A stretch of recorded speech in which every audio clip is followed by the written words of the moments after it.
여러분, 필연적인 운명이란 걸 믿으시나요?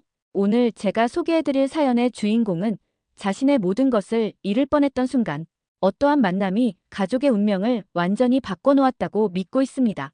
바로 우리 대한민국의 자랑, 진돗개와의 만남에서 말이죠. 호주 캔버라 출신의 한 여성이 보내온 사연입니다. 처음에는 저도 그녀의 이야기를 믿기 힘들었습니다. 하지만 현지의 뉴스와 수많은 목격자들의 증언을 확인하면서 이 이야기는 꼭 한국의 구독자분들께 전해져야 할 이야기라고 생각했는데요.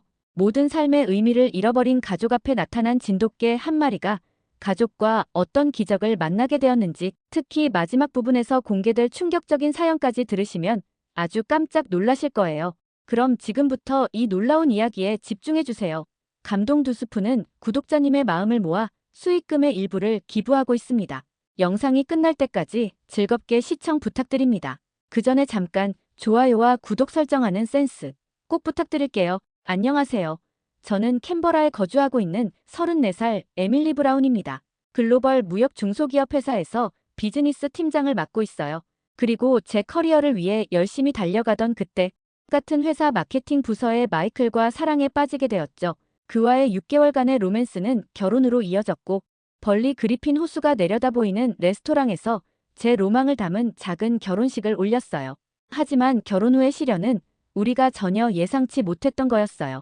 아이를 가지려 했지만 쉽지 않았거든요. 처음 병원에서 난임 가능성을 들었을 때의 그 절망감이란, 지금도 그때를 생각하면 가슴이 먹먹해져요. 수차례의 시술과 실패를 반복하면서 때론 이대로 포기해야 하나 생각도 했었죠. 그러다 기적처럼 찾아온 임신 소식. 임신 테스트기의 두 줄을 보면서 얼마나 울었는지 모르겠어요. 그때의 그 떨림과 기쁨이 아직도 생생해요. 입덧이 심했지만 매 순간이 감사했어요. 뱃속의 아기가 움직일 때마다 이렇게 행복해도 되는 걸까? 그런 생각을 했었죠. 빈티지한 스타일로 아기방을 꾸미면서 얼마나 많이 행복했는지, 파스텔톤의 벽지를 고르고 하얀 원목 가구들을 들이고 창가에 작은 모비를 달면서 이곳에서 우리 아기가 자라날 모습을 그려보곤 했어요. 그리고 드디어 우리의 작은 천사가 태어났고 우린 아이의 이름을 그레이스라고 지었어요. 정말 하늘이 내려준 은총 같았거든요. 그레이스가 태어났을 때 그 작고 여린 손가락을 처음 잡아보던 순간을 잊을 수가 없네요. 너무 작아서 깨질까 걱정됐지만 동시에 이토록 강한 사랑을 느낄 수 있다는 게 신기했어요. 전 힘들겠다는 팀장이라는 커리어를 뒤로 한 채 육아 휴직을 신청했죠. 회사에서 눈치를 줬지만 상관없었어요. 그레이스와 보내는 시간이 제게는 세상의 모든 성공보다 소중했으니까요. 아이가 처음 제게 웃던 날, 그날의 기억이 너무 선명해요. 그레이스의 맑은 웃음소리가 집안을 가득 채웠죠. 처음으로 뒤집기를 성공했을 때는 얼마나 기뻐했는지 매 순간이 기적 같았어요. 밤에 잠든 그레이스를 바라보면서 이렇게 행복해도 되는 걸까 하는 생각을 자주 했었죠. 그런데 우리에게 너무나 겪고 싶지 않던 지옥 같은 순간이 찾아왔어요. 아직도 말하기가 힘드네요. 여전히 그날만 생각하면 숨이 막혀와요. 하지만 말해야겠죠. 그날은 평범한 아침이었어요. 그레이스는 늘 그랬듯이 모유를 먹고 평화롭게 잠들었죠. 저는 샤워를 하러 갔어요. 그리고 고작 아주 짧은 10분의 순간이었는데 화장실에서 나와 아기 방으로 들어갔을 때 뭔가 이상했어요. 너무 조용했거든요. 바보같이 처음에는 아이가 깊이 잠든 줄 알았죠. 그레이스가 평소보다 오래 자는구나 그렇게 생각했어요. 하지만 가까이 다가가니 이상했어요. 그레이스의 작은 가슴이 오르내리지 않는 거예요. 손을 뻗어 볼을 만졌는데 아이의 볼이 너무 차가웠어요. 비명을 지르며 그레이스를 안았죠. 구급차가 올 때까지 그저 계속 안고 있을 수밖에 없었어요. 차가워진 내 아기를 안고 이러면 안 된다고, 깨어나야 한다고, 엄마를 두고 가면 안 된다고 계속 속삭였어요. 의사는 영아돌연사 증후군이라고 했어요. 예측할 수도 예방할 수도 없는 거라고. 누구의 잘못도 아닌 불행한 사고라고 했죠. 하지만 그건 변명처럼 들렸어요. 내가 조금만 더 빨리 들어갔더라면, 조금만 더 자주 확인했더라면, 그런 생각이 끊임없이 들었어요. 아이를 보내고 돌아온 뒤 텅 빈 아기방이 저를 괴롭혔어요. 멈춰버린 모빌, 만지지 않은 장난감들, 모든 게 그대로인데 아무것도 같지 않았죠. 밤마다 그레이스의 방에서 울며 그레이스의 옷을 꺼내보고 사진을 보면서 이게 정말 현실인가 싶었어요. 육아휴직을 종료하고 회사로 복귀했지만 아무것도 할 수가 없었어요. 보고서를 쓰다가도 회의를 하다가도 문득 그레이스가 떠오르면 숨이 막혀왔어요. 화장실에 가서 몰래 우는 날이 많았죠. 사람들의 위로가 오히려 아팠어요. 그들은 내 아기를 잃은 고통을 이해하지 못한다는 생각에 더 고통스러웠거든요. 점심시간에 회사 근처 공원을 걷다가 아기를 안은 엄마들을 보면 가슴이 미어졌어요. 그레이스도 저렇게 컸을까? 6개월이 지나고 1살이 되는 상상만으로도 눈물이 났죠. 어떤 날은 그레이스 또래의 아기가 울음소리를 내면 반사적으로 뒤돌아보게 되더라고요. 그레이스의 울음소리가 들리는 것 같아서 말이죠. 한 번은 엘리베이터에서 동료의 6개월 된 딸을 마주쳤어요. 그레이스와 똑같은 나이의 아기가 제게 웃어주는데 그 미소가 그레이스와 너무 비슷한 거예요. 숨이 막히도록 아팠지만 저도 모르게 미소를 지었어요. 그리고 그날은 집에 돌아와서 한참을 울었죠. 그레이스도 저렇게 해맑게 웃고 있었을 텐데 이제는 그 웃음을 다시 볼 수 없다는 게 너무나 믿기지 않았어요. 남편인 마이클은 무너져가는 저를 보고 더 이상 이렇게 살 수는 없다고 했어요.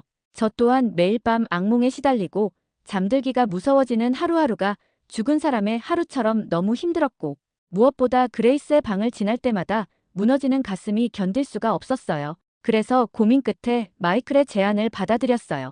벌리 그리핀 호수 근처로 이사를 가기로 한 거예요. 새로운 시작이 필요했으니까요. 하지만 그때는 몰랐어요. 그곳에서 우리를 기다리고 있을 특별한 만남을, 그리고 그 만남이 우리의 상처를 어떻게 치유해줄지도 말이죠. 벌리 그리핀 호수가 보이는 새 집으로 이사를 온 건 그레이스가 떠난 지 3달 뒤였어요. 박스를 풀 때마다 그레이스의 물건이 나와 가슴이 미어졌지만 적어도 이곳에선 매 순간 그 아이의 빈자리를 마주하지 않아도 됐죠. 그리고 회복을 위해 아침 산책을 시작했어요. 호수를 바라보며 걷는 시간이 제게는 일종의 치유가 되었달까요? 잔잔한 호수를 바라보고 있으면 마음도 조금씩 잔잔해지는 것 같았어요. 그러다 제 시선을 빼앗는 한 아이를 만나게 되었어요. 처음 그 모습을 본 건 산책길에서였죠.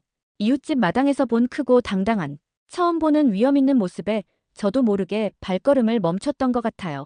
이웃집 한인 부부의 진돗개였어요. 한국의 천연 기념물이라고 하더군요. 한인 부부의 진돗개를 만난 그날 이후로 제 산책 코스가 조금 바뀌었어요. 진돗개를 보기 위해 일부러 그 집 앞을 지나게 된 거죠. 처음엔 멀리서 바라보기만 했어요. 그런데 어느 날 마당 한켠에서 작은 움직임이 보였어요. 진돗개 새끼들이었죠. 아직은 서툰 걸음으로 뒤뚱거리며 돌아다니는 모습이 어찌나 사랑스럽던지 상상이 되시나요? 그때부터 매일 아침 그 집 앞에서 발걸음이 조금 더 느려졌어요. 진돗개 새끼들의 모습을 보는 게 하나의 즐거움이 되었달까요? 특히 그중 한 녀석이 유독 눈에 들어왔어요. 다른 강아지들과는 조금 달랐거든요. 항상 주변을 살피고 어미의 동작 하나하나를 유심히 관찰하는 모습이 참 영특해 보였죠. 한 주가 지나고 2주가 지나면서 그 새끼 진돗개와 저는 조금씩 가까워졌어요. 제가 지나갈 때면 어김없이 울타리 쪽으로 와서 저를 바라보곤 했죠. 그 눈빛이 왜 이리 따뜻하던지 마치 제 마음을 꿰뚫어보는 것 같았어요. 매일 아침 그렇게 진돗개 가족을 보면서 제 마음도 조금씩 변화하고 있었나 봐요. 여전히 그레이스가 그립고 아프지만 그 아픔을 혼자 끌어안고만 있진 않게 됐다고 생각이 들었거든요. 어느 날은 새끼들이 서로 장난치며 뛰어노는 모습을 보다가 웃음이 났어요. 그레이스를 잃은 후 처음 지어본 진짜 웃음에 스스로가 놀랐죠. 그러다 문득 눈물이 났어요. 더 이상 자라지 못할 우리 그레이스가 생각나서. 하지만 이번엔 뭔가 달랐어요. 그 눈물이 이전처럼 절망적이진 않았거든요. 이사하고 1달쯤 지났을까요? 이제는 아침 산책이 기다려지기 시작했어요. 그 영특한 강아지가 제 발걸음 소리를 알아듣고 달려나오는 모습을 보는 게 하루의 작은 기쁨이 됐거든요. 한국인 부부도 이제는 익숙한 얼굴이 되어서 가끔 마당에서 친근한 이야기를 나누곤 했죠. 그러던 어느 날 수진 씨가 웃으며 얘기했어요. 그 영특한 강아지에게 수호라는 이름을 지어줬다고. 수호도 매일 아침 마치 누군가를 기다리는 것 같은데 수호를 가족으로 데려가 줄 수 있냐고 말이죠. 처음 그녀의 말을 듣곤 망설여졌어요. 제가 누굴 받아들인 준비가 되었는지 확신이 없었죠. 그리고 그날 밤 오랜만에 마이클과 긴 이야기를 나눴어요. 제가 매일 아침 진돗개를 보러 가는 걸 그도 알고 있었나 봐요. 마이클이 말했어요. 제가 조금씩 변하고 있다고. 예전의 활기가 조금씩 돌아오는 것 같다고. 수호가 우리 가족이 되었으면 좋겠다고 말이죠. 다음 날도 어김없이 산책을 나섰어요. 그런데 이번엔 수호가 울타리 너머로 제게 더 가까이 다가오더군요. 그러곤 제 손을 조심스레 하였어요. 그 순간 마치 오래 기다려온 누군가를 만난 것 같은 이상한 감정이 밀려왔어요. 수호의 눈빛을 보고 있으면 마치 그레이스가 저를 위해 보내준 선물 같다는 생각이 들었어요. 그리고 처음으로 새로운 시작에 대한 희망을 느꼈죠. 그렇게 수호와 함께 지내기 시작한 지 어느덧 3개월이 지났어요. 처음엔 망설였던 결정이었는데 이제는 수호 없는 일상을 상상할 수 없을 만큼 소중한 존재가 되었답니다. 함께하는 시간이 길어질수록 수호의 영특함은 날이 갈수록 더 놀라웠어요. 어느 날은 제가 두통으로 힘들어하자 침실로 가서 제 약봉지를 물고 왔던 적도 있었죠. 처음엔 우연이라 생각했는데 그 뒤로도 제가 아플 때마다 약을 가져오더라고요. 약통의 위치를 정확히 기억하고 있었던 거예요. 그리고 믿기지 않겠지만 수호는 우리 집 현관문, 비밀번호도 눈 깜짝할 새에 외워버렸어요. 진짜예요. 마이클이 출장을 가고 제가 늦게 퇴근하는 날이면 마당에서 기다리다가 제 차 소리가 들리면 재빨리 현관으로 가서 비밀번호를 누르는 거예요. 앞발로 숫자 패드를 누르는 모습이 얼마나 신기하던지. 한 번은 그 모습을 동영상으로 찍어서 수진 언니에게 보여줬더니 깜짝 놀라시더라고요. 또 신기했던 건 매일 아침 같은 시간에 저를 깨우는 거예요. 알람 시계보다도 정확하게요. 제가 늦잠 잘까봐 걱정되는지 제 얼굴을 살살 핥아주면서 깨우는데 그레이스를 잃고 난 후 처음으로 아침이 반가웠죠. 그러다 우리에게 특별한 변화가 찾아왔어요. 어느 날 아침 수호의 행동이 조금 달라졌거든요.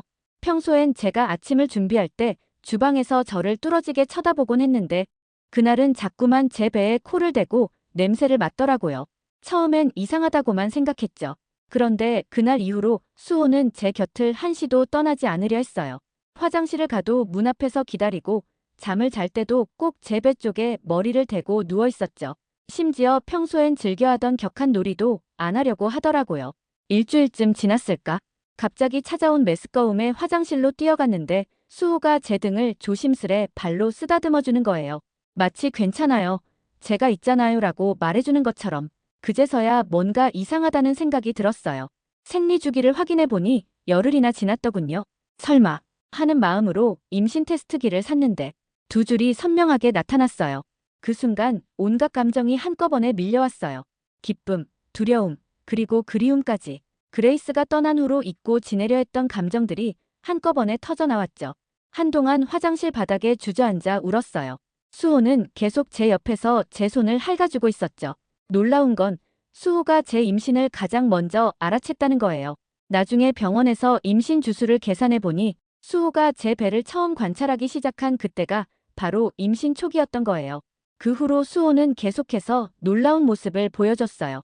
제가 계단을 오르내릴 때면 꼭 바로 옆에서 같이 움직이면서 혹시 모를 위험에 대비하고 제가 허리가 아프다고 하면 따뜻한 곳으로 저를 안내하곤 했죠. 특히 감동적이었던 건 제가 슬퍼할 때마다 보여주는 행동이었어요. 가끔 그레이스 생각이 나서 울 때면 수호는 조용히 다가와 제 무릎에 턱을 괴고 가만히 저를 바라보곤 했거든요. 그 따뜻한 눈빛만으로도 위로가 되었답니다. 임신 중기에 접어들면서는 정말 신기한 일이 있었어요. 뱃속 아기가 움직일 때마다 수호가 제 배에 귀를 가져다 대는 거예요. 마치 아기와 대화라도 하듯이요. 그럴 때면 신기하게도 아기가 더 활발하게 움직이곤 했어요. 밤에 입덧이 심해서 고생할 때도 수호는 늘 제 곁을 지켰어요. 한 번은 새벽에 화장실에 가다가 어지러워서 비틀거렸는데 수호가 재빨리 제 옆구리를 받쳐주던 일도 있었죠. 저는 그레이스가 우리를 위해 수호를 보내준 거라고 믿을 수밖에 없었어요. 새 생명을 지키고 보살펴줄 수호천사로요. 이번엔 꼭 건강한 아기를 만날 수 있을 것 같았죠. 수호가 있으니까요. 그리고 드디어 둘째 루나가 태어난 날, 수호는 병원 로비에서 하루 종일 기다렸대요. 마이클이 데려가려고 해도 완강히 거부하더라고요. 그러다 제가 아기를 안고 퇴원하는 순간 수호의 눈빛이 달라지는 걸 느꼈어요. 마치 이제부터 내가 지켜줄게라고 말하는 것 같았죠. 처음 루나를 집에 데려왔을 때가 생각나요. 수호는 아기 침대 옆을 한시도 떠나지 않았어요. 루나가 울면 제가 달려가기도 전에 먼저 저를 깨우고 기저귀를 갈 때면 꼭 수건을 물어다 주곤 했죠.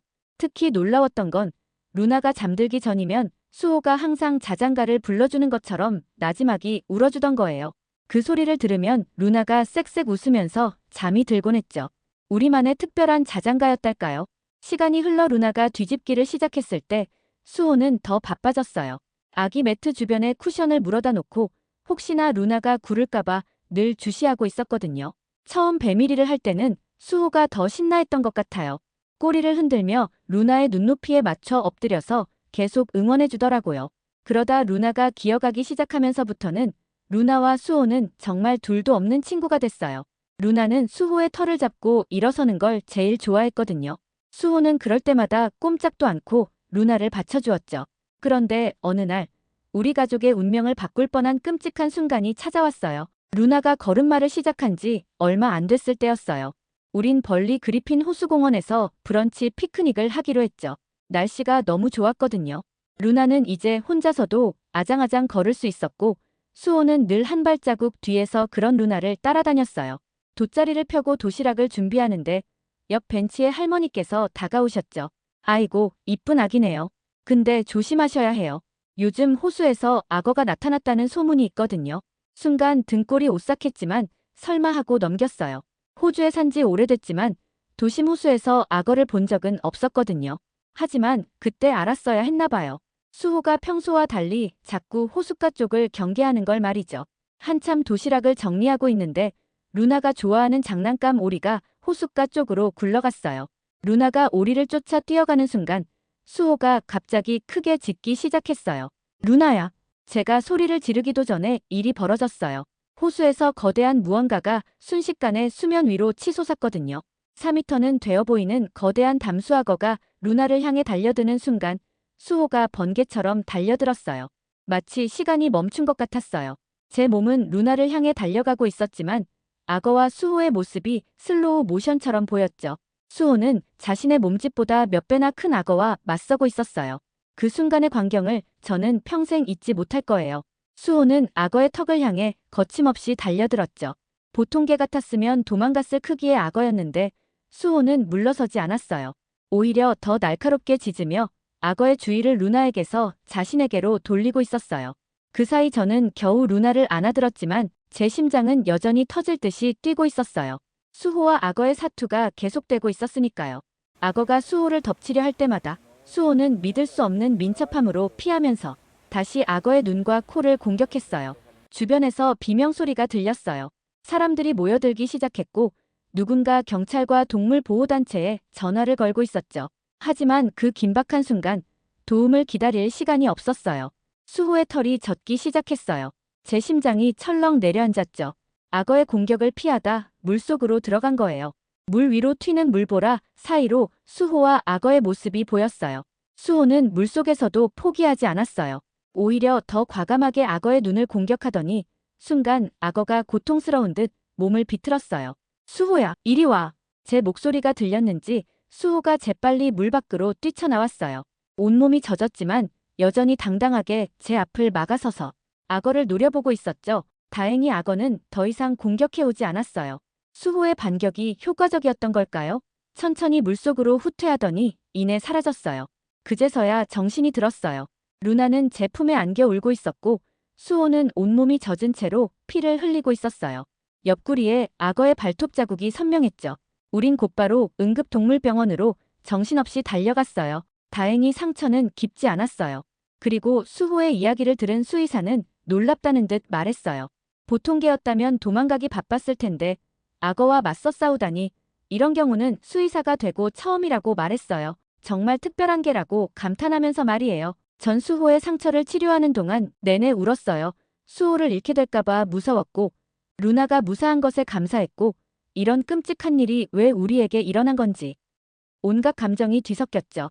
다행히 치료는 무사히 끝났고 온몸에 붕대를 휘감은 수호를 데리고 우리의 집으로 돌아왔어요. 루나는 계속 수호 옆에서 떨어지지 않으려 했어요. 평소엔 말리곤 했는데 그날은 그냥 두었어요. 루나도 뭔가를 느끼고 있는 것 같았거든요. 수호도 조용히 눈을 감고 우리 곁에 누워 있었지요. 그날 밤 결국 우리 모두 거실에서 함께 잤답니다. 루나는 수호의 발치에 웅크리고 누워서 잠들었고 수호를 보살피며 새벽 내내 지켜보았는데 수호의 행동에 전 또다시 눈물이 날 수밖에 없었어요. 수호는 다친 몸에도 불구하고 여전히 경계하듯 주변을 살폈죠. 마치 낮에 악어가 또다시 나타날까 우리를 지켜주려 하는 것 같았어요.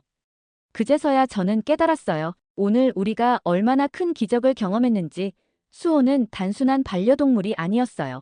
우리 가족을 지키는 수호천사였던 거예요. 그리고 어쩌면 먼저 별이 된 우리 처사이 그레이스가 우리에게 보내준 특별한 선물이었던 거구나 하고 말이죠.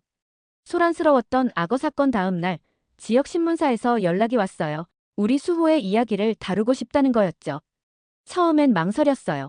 어제 일을 다시 떠올리고 싶지 않았고 그저 조용히 살고 싶었거든요. 하지만 수진 언니는 오랫동안 진돗개의 가치를 알리기 위해 노력해왔다고 말했기 때문에 기사를 수락했어요. 기사가 나간 후 일주일 동안 정말 정신없었어요. 캔버라 타임즈부터 시드니 모닝 헤럴드까지 주요 언론들이 수호의 이야기를 다뤘거든요. 호주 토종견 딩고보다 더 용맹한 한국에게 자기 몸집의 5배나 되는 악어와 맞서 싸운 충직한 수호자 같은 제목들이 연일 등장했죠. 인터뷰를 통해 진돗개에 대해 알면 알수록 더 자부심이 생겼어요. 진돗개는 한국의 천연기념물이라는 것, 수천 년의 역사를 가진 토종견이라는 것, 그리고 조선시대 때는 나라에서 관리할 정도로 소중한 존재였다는 걸 알게 됐어요. 마이클이 인터넷으로 자료를 찾아보는데 믿을 수 없는 이야기들이 나오더라고요.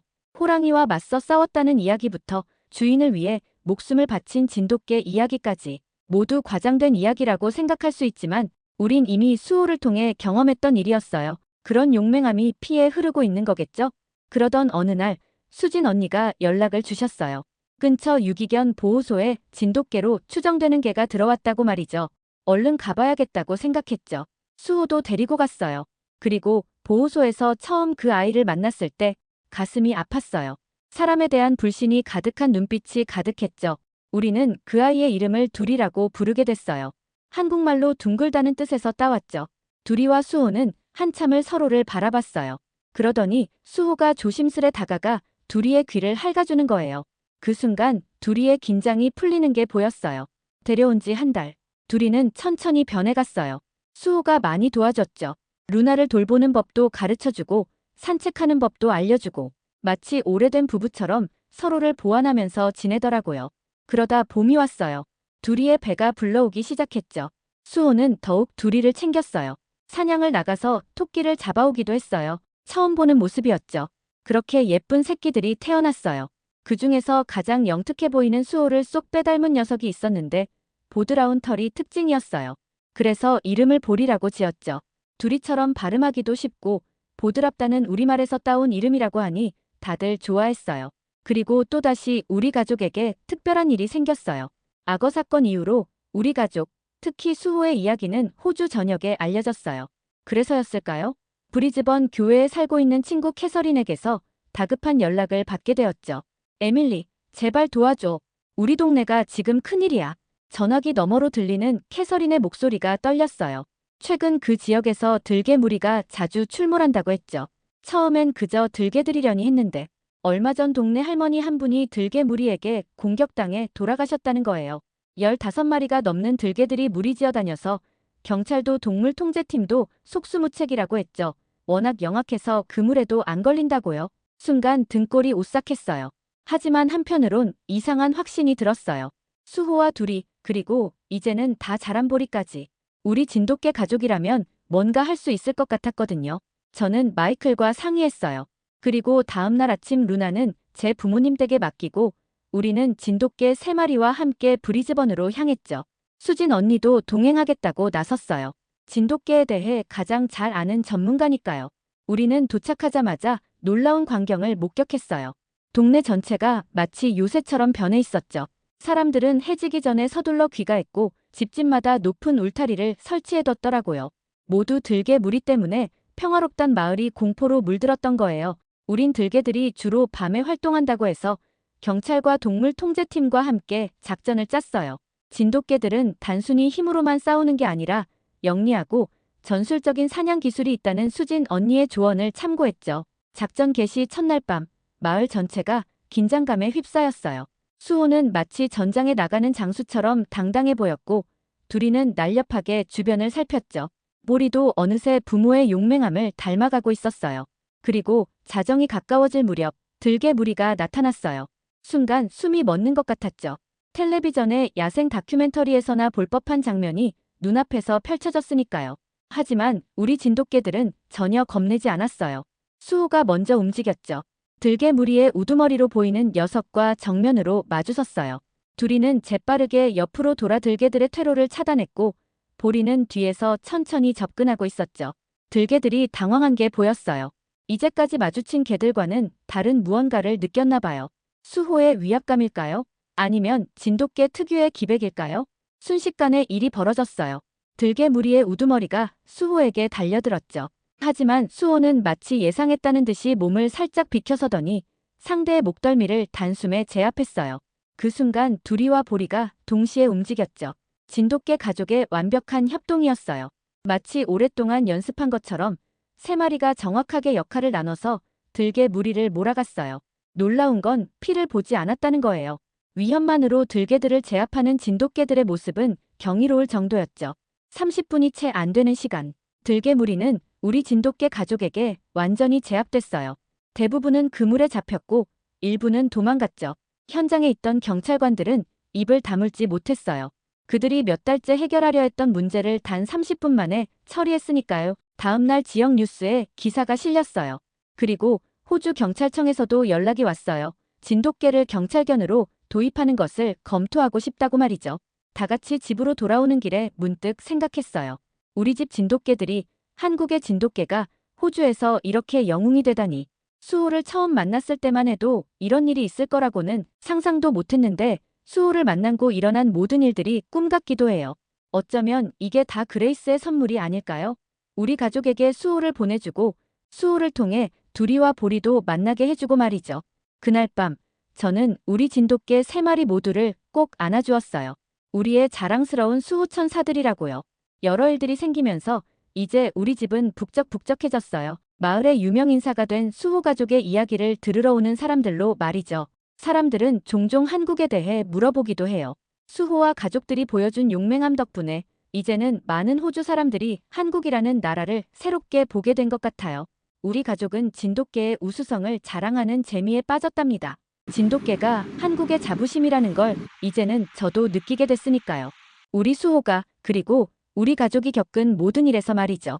우리 가족은 한국에 대해서도 자연스레 관심이 생겼어요. 수진 언니가 들려주는 한국 이야기는 늘 새롭고 흥미로웠죠.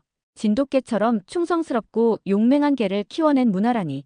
한국의 역사와 전통에 대해 알아갈수록 더 깊은 감동을 받았어요. 특히 놀라웠던 건 한국 사람들의 정신이에요. 진돗개를 천연기념물로 지정해 보존하고 그 혈통의 순수성을 지켜온 노력이 대단하다고 생각해요. 호주에서는 상상하기 힘든 일이죠. 한 나라가 자신들의 전통과 문화를 이렇게 소중히 지켜내다니 정말 존경스러워요. 마이클도 많이 변했어요.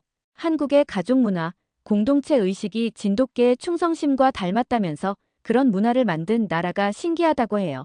예전에는 아시아 문화에 크게 관심이 없었는데 이제는 한국 드라마도 보고 한국 음식점도 자주 찾아가요. 언젠가 한국에도 꼭 한번 가보고 싶다고 했어요.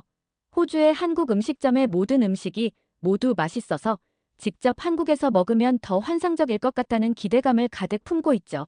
한국 드라마에서 배운 안녕하세요, 맛있어요 라는 짤막한 한국 인사도 루나한테 알려주고 있는 요즘이죠.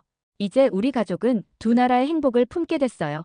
호주라는 우리의 터전과 진돗개를 선물해준 한국이라는 특별한 나라와 함께 말이죠.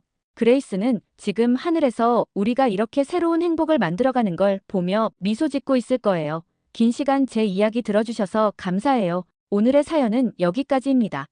호주에서 첫 아이를 잃은 부부가 한국의 진돗개 수호를 만나면서 상실의 아픔을 치유하게 되었다는 사연이었습니다.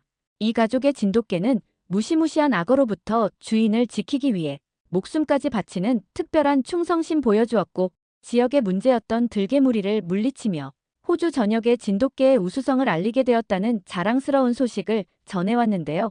하지만 한편으로는 포악했던 공격성을 가진 들개의 무리들이 사실은 인간의 무책임 속에서 태어난 희생양이었다는 사실을 잊지 말아야 한다는 안타까운 현실에 경각심을 일깨워주는 사연이었습니다. 아픔을 딛고 힘차게 새 출발하고 있는 호주의 가족에게 아낌없는 응원의 한 말씀 부탁드려요. 그리고 에밀리와 수호 가족에게 추천해주고 싶은 진돗개가 특별히 좋아하는 간식이 있다면 댓글로 많은 추천 부탁드릴게요. 이상 감동 2스푼이었습니다. 다음에도 다른 감동 이야기로 찾아뵙겠습니다. 끝까지 시청해주신 구독자 여러분 감사합니다.